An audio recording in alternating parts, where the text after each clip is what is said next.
Who's ready for a brow tutorial? Okay, I'll put these down. Let's just go. Let's start.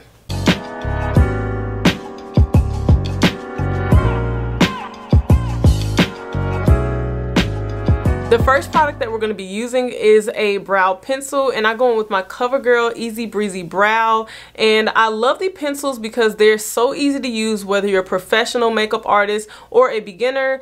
I think everybody can use these, and it is definitely a lifesaver as well as a game changer. So definitely pick one of these up if you don't have it already. Next thing is you're going to need a spoolie, and a spoolie is just something to comb out your brows. They can come single like this, or they can come dual ended, and this is for those of you who are planning or are using a dip brow, and it has the brush already on it as well as the spoolie. So definitely pick these up as well. And of course, if you want to clean up your brows, I definitely recommend a concealer like the Juvia's Place concealer here, and definitely pick up a flat brush. This is going to help you to carve and clean up those brows a little bit more precisely, and it's just easier to use. Another staple of mine to elevate that brow look, girl, is the e.l.f. brow mascara. Now this is dual ended. It has a mascara as a primer for your lashes, and the one that we're going to be using is for your brows, of course, and this just helps to lay your brows down in the direction that you want them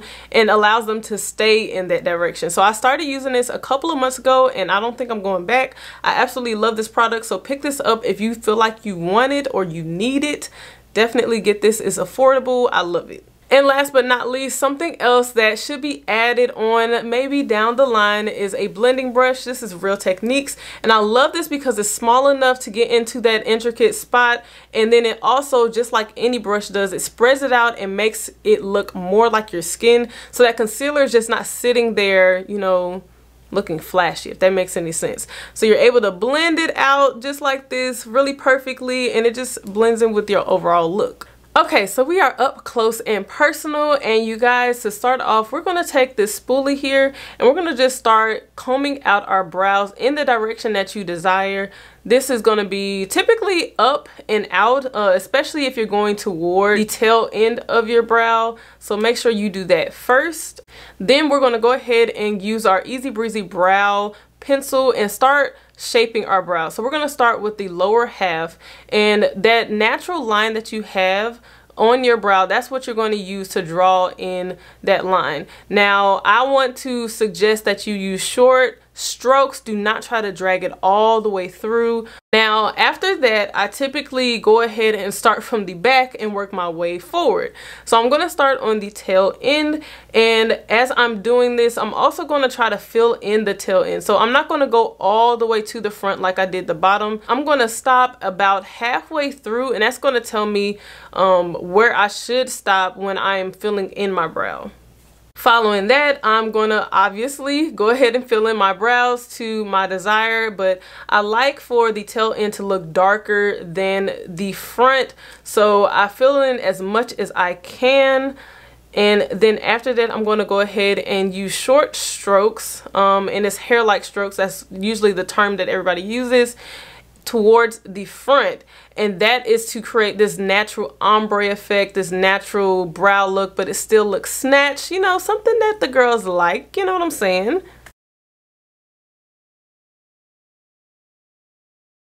And then right after that, we're going to pick up our spoolie one more time just to make sure that the brows are still going in the direction that we want them to, as well as see what we missed, because sometimes you can do a fill in and you miss a few areas. So that's what the spoolie is for the second time. Okay, now going into our Juvia's Place concealer, we're going to just dab about 3 of them on the bottom. And now we're going to go on to the top part, and we're going to do the same thing. We might put 4 dots on there. I mean, you could honestly drag it out, but of course it's all about control. And then we're going to start carving it out. So just like with the pencil, go ahead and use short strokes. Don't rush it. I would first drag it down towards your lid, and then, like I said, go ahead and carve that out.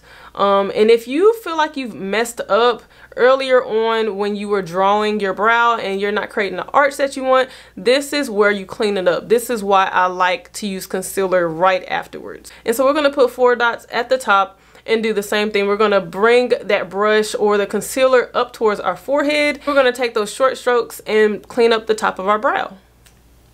Make sure you're getting the desired look that you want, the shape that you want. If you have to go back in and use the pencil again, you know, they both pretty much work together. Okay, so next, you guys, and you can honestly do this before the concealer, is to take that e.l.f. mascara and go ahead and lay those hairs down. Like I said before, this definitely is a staple because it allows your brows to stay in place no matter how hard that wind is blowing, baby, okay? And then right after that, I'm going to go ahead and use my setting brush and blend out everything even further. And these are what my brows are looking like. Very natural, very chic. No, I'm playing. But yeah, if you guys absolutely love the way this turned out, definitely give me a thumbs up. And don't forget to leave me a comment down below letting me know your thoughts or your concerns. And of course, if you are new here, hey girl, don't forget to hit that subscribe button down below. And I will catch y'all in my next one. Bye.